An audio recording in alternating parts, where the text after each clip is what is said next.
En el comentario de hoy, el doctor Juan Cruz Olmeda, profesor e investigador en el Centro de Estudios Internacionales del Colegio de México y director de la revista Foro Internacional, analiza la detención del expresidente hondureño Juan Orlando Hernández tras la solicitud de extradición por parte de Estados Unidos. Durante la semana pasada, Honduras vivió un hecho inédito en su historia reciente. A pocos días de haber dejado su cargo, el expresidente Juan Orlando Hernández fue detenido provisionalmente en respuesta a una solicitud de extradición realizada por la justicia norteamericana, que lo acusa de liderar una red de narcotráfico junto a su hermano Antonio. Este último, de hecho, se encuentra en prisión en Estados Unidos desde hace un tiempo y el año pasado fue encontrado culpable y condenado a cadena perpetua. Aun cuando ahora seguirán procesos de apelación que hacen pensar que la extradición no se llevará a cabo de manera inmediata, el hecho no solo evidencia la caída definitiva de quien gobernó el país durante 8 años, sino que pretende ser presentado por el nuevo gobierno de Xiomara Castro como el inicio de una nueva era en la política del país. La presidencia de Hernández estuvo atravesada por diversas tensiones, pero dos fueron sin duda las que a la distancia marcarán su legado. En primer lugar, la propia reelección del entonces presidente en 2017. Esto porque dicha opción no estaba contemplada en la Constitución del país, pero Hernández logró que en un controvertido fallo en 2015 la Corte Suprema declarara inconstitucional el artículo de la propia Carta Magna que limita dicha posibilidad y le permitiera volver a competir.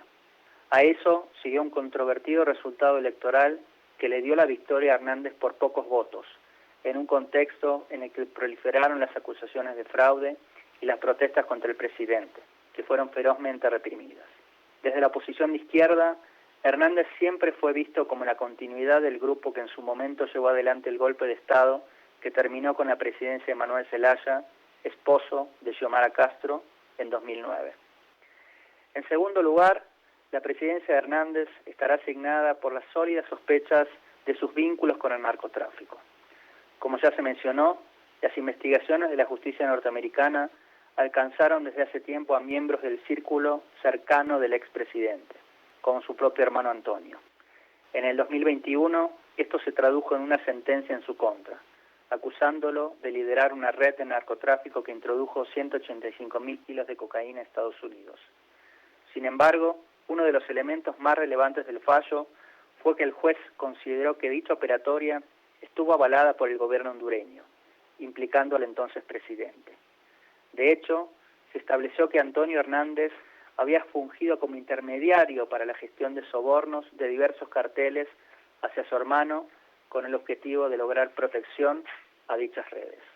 Todo lo anterior llevó a que las presiones de Washington aumentaran significativamente durante los últimos años de su presidencia, a pesar de que Hernández siempre procuró mostrarse como aliado e incluso aceleró los procesos de extradición de distintos traficantes hondureños al país del norte.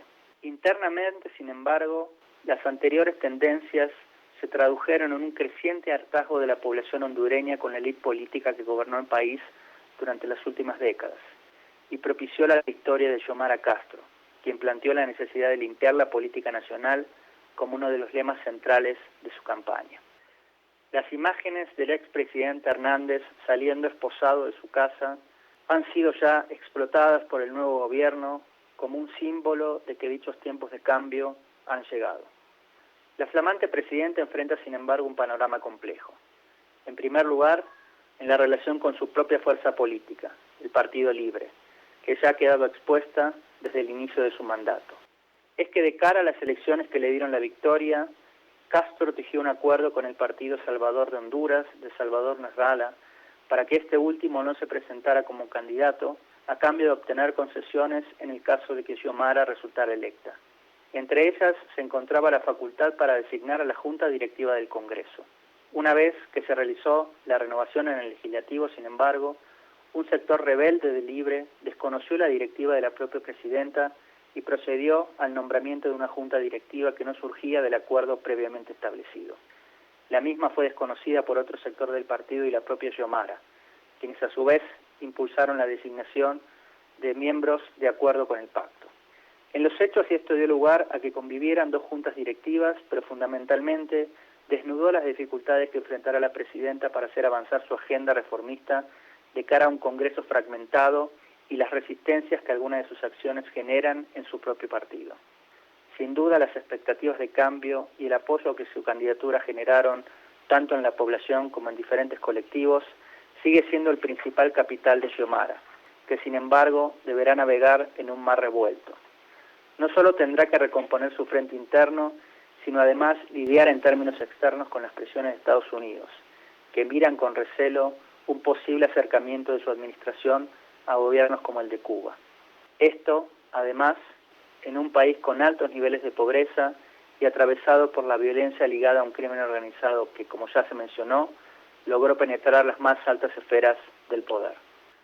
Para Radio Educación, Juan Cruz Olmeda, profesor investigador del Centro de Estudios Internacionales del Colegio de México.